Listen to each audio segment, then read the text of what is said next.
Hello student, welcome to online classes. मैं Anita Sharma class 10th को chapter number 8 Karmayogi Swami Keshavanand पढ़ा रही थी, जिसमें हमने देखा था कि केशवानंद का जन्म कब हुआ था तथा उनके बाल्यकाल में उनके कौन कौन सी कठिनाइयाँ आई थी कि उनके पिता जब वो 7 साल के थे तब उनके पिता की मृत्यु हो गई थी और जब वो 8 साल के हुए तो उनकी माता भी अकाल से पीड़ित होकर मृत्यु को प्राप्त हो गई थी और फिर वो अकेले हो गए थे।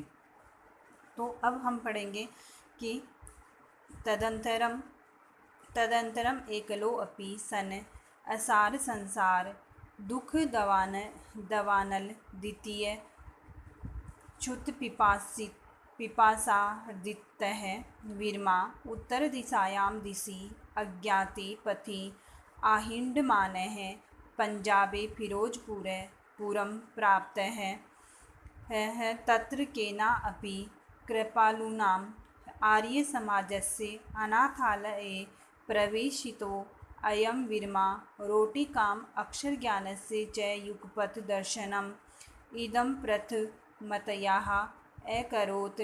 इयम् एव एकस्य पशुचारकस्य महापुरुषत्वं प्रति यात्रायाः प्रस्थानबिन्दुम् आसीत्। अत्र तस्य हृदये संस्कृत अध्ययन इच्छा अंकुरिता।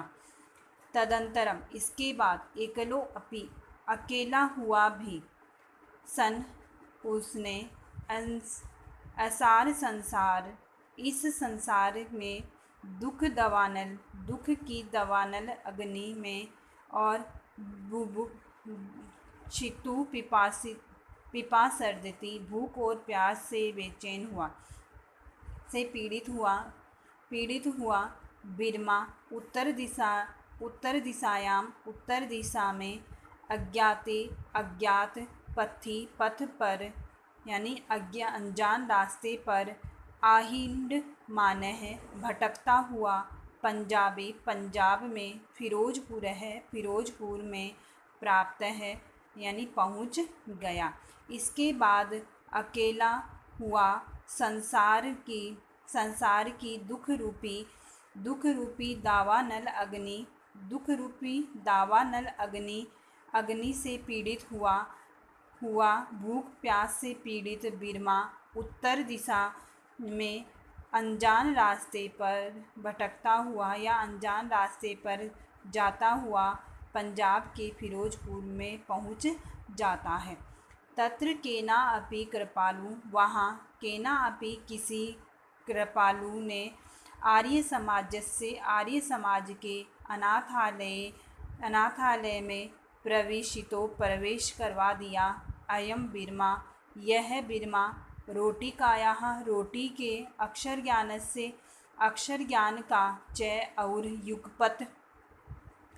युगपथ का मतलब होता है सबसे पहले दर्शन इदम प्रथतया करोत यहाँ ही किया था या सबसे पहले दर्शन किए थे।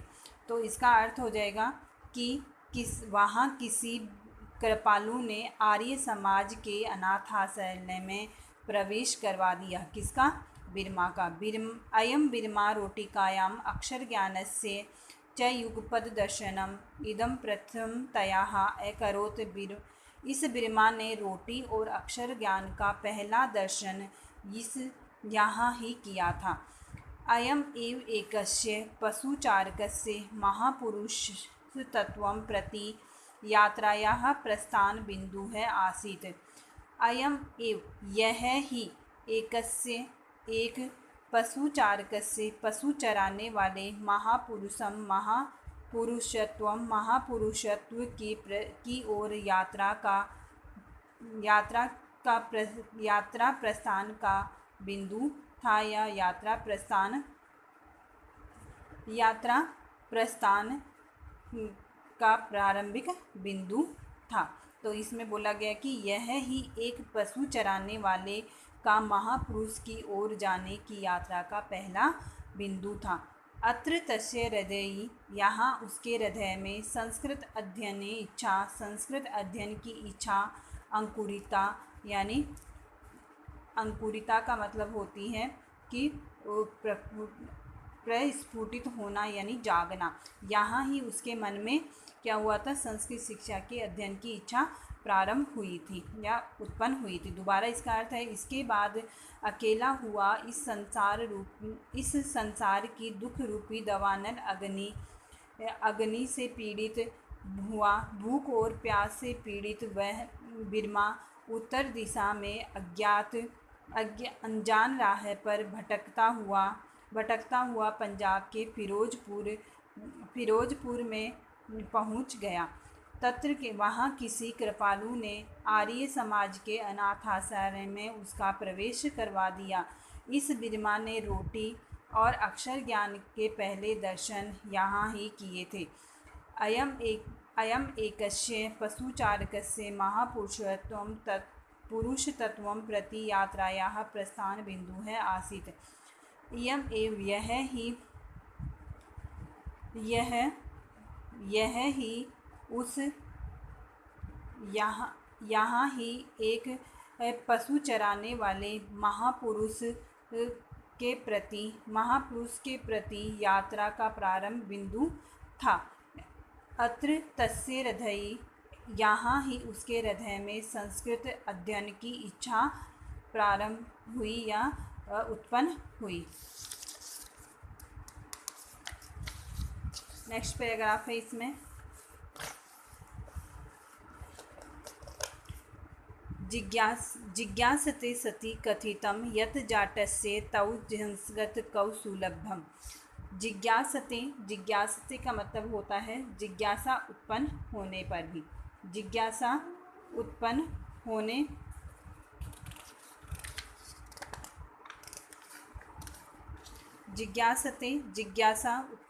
पर भी कथितम किसी प्रकार यत यानी जो, जाटस्य जाट, तौ यानी तुम्हें, संस्कृत कौ सुलभम संस्कृत तुम्हें कहाँ सुलभ है। तो जिज्ञासा सती जिज्ञासा होने पर भी, यानी इसमें बोला गया है कि जानने की इच्छा होते हुए भी कहा गया कि तुम तौ जाट से तुम जाट को संस्कृत कहाँ सुलभ हो सकती है या प्राप्त हो सकती है।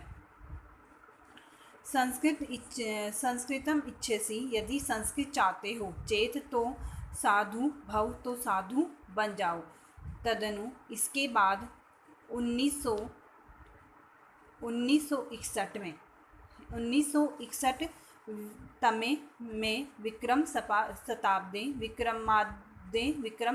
विक्रम संवत में यानी 1904 में फाजिलिका नगर में संस्कृत पढ़ने के लिए उदासी संप्रदाय के स्वामी कुशलदास का शिष्यत्व साधुत्व च और साधुत्व अंगीकृत है, स्वीकार किया। तो इसका अर्थ होगा कि जिज्ञासिते जानने की इच्छा होते हुए भी कथितम कहा गया कि जाट को संस्कृत कहाँ सुलभ। संस्कृतम इच्छसि यदि संस्कृत पढ़ना चाहते हो, चेत तो साधु भव तो साधु बन जाओ।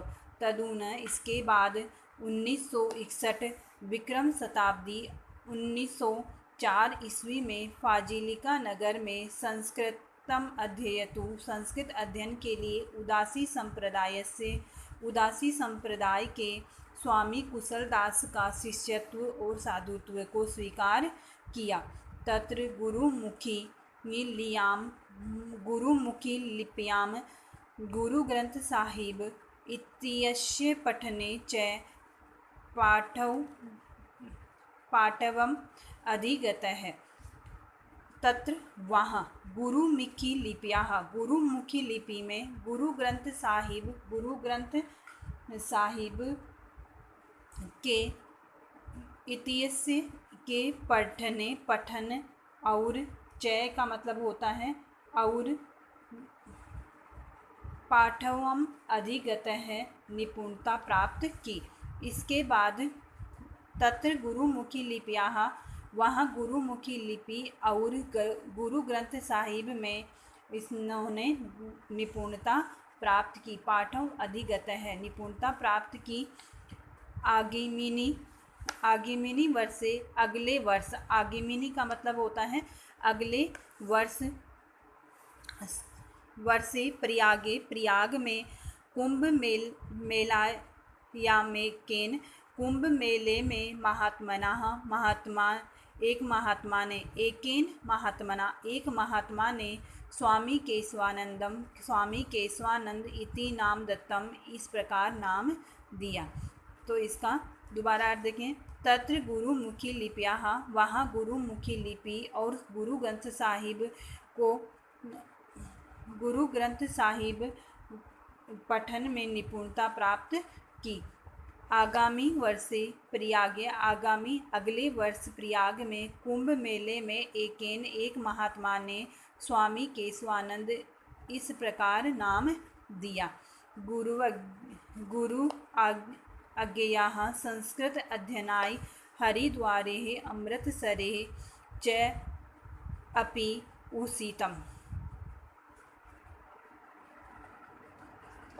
गुरु की आज्ञा से संस्कृत अध्ययन के लिए हरिद्वार और अमृतसर में रहे, यानी उन्होंने गुरु से आज्ञा प्राप्त करके संस्कृत अध्ययन के लिए वो हरिद्वार और अमृतसर में रहे, यानी वहाँ पर निवास किया।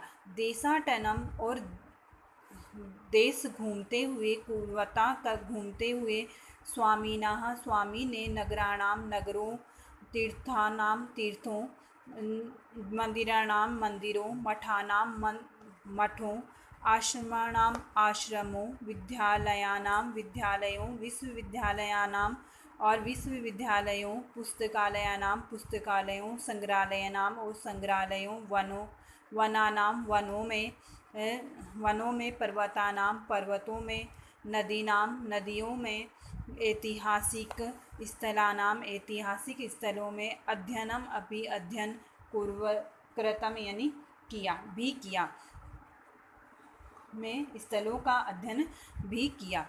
तो इसका दोबारा अर्थ है कि गुरु आज्ञा से उन्होंने संस्कृत के अध्ययन के लिए हरिद्वार और अमृतसर में भी निवास किया। देश में घूमते हुए उन्होंने पूरे देश में घूमते हुए स्वामी ने नगरों, तीर्थों, मंदिरों, मठों, आश्रमों, विद्यालयों, विश्वविद्यालयों, पुस्तकालयों, संग्रहालयों, वनों, पर्वतों, नदियों, ऐतिहासिक स्थलों आदि का अध्ययन भी किया। तो आज का आपका यही है, इतना ही। नेक्स्ट पैराग्राफ अपने नेक्स्ट क्लास में पढ़ेंगे। तो आज का आपका जो होमवर्क भेजा जाएगा, जितना पढ़ाया है उसका होमवर्क आपको नोटबुक में राइट करना है, जो आपको भेज दिया जाएगा। Thank you.